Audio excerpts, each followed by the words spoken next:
குரங்கு மற்றும் இரண்டு பூனைகள் கதை. ஒரு கிராமத்தில் இரண்டு பூனைகள் இருந்தன. அவை நல்ல நண்பர்களாக இருந்தாலும் அடிக்கடி சண்டையிடும் பழக்கமும் இருந்தது.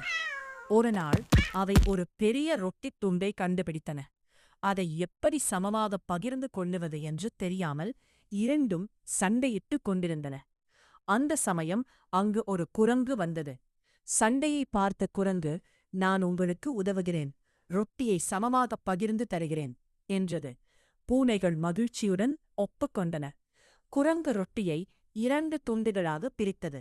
ஆனால் ஒரு துண்டு பெரியதாகவும் மற்றொன்று சிறியதாகவும் இருந்தது.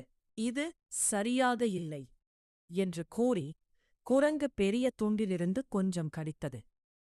இப்போது மற்ற துண்டு பெரியதாகிவிட்டது. அதை சரிசெய்ய குரங்கு மறுபடியும் அந்த துண்டிலிருந்து கொஞ்சம் சாப்பிட்டது. இவ்வாறு சமமாக்க வேண்டும் என்று சொல்லி குரங்கு மீண்டும் மீண்டும் இரு துண்டுகளிலிருந்தும் சாப்பிட்டுக் கொண்டே இருந்தது. இறுதியில் ரொட்டியின் பெரும்பகுதியை குரங்கு சாப்பிட்டுவிட்டது. மிகச் சிறிய துண்டுகள் மட்டுமே பூனைகளுக்கு கிடைத்தன. அப்போது பூனைகள் தங்கள் தவறை உணர்ந்தன. நாம் சண்டையிடாமல் இருந்திருந்தால் ரொட்டியை நாமே சமமாகப் பகிர்ந்து கொள்ள முடிந்திருக்கும் என்று வருந்தின. கதையின் நெறி: சண்டையிட்டால் மூன்றாம் நபர் நம்மை பயன்படுத்திக் கொள்ளலாம். ஒற்றுமையாக இருந்தால் நஷ்டம் தவிர்க்கலாம்.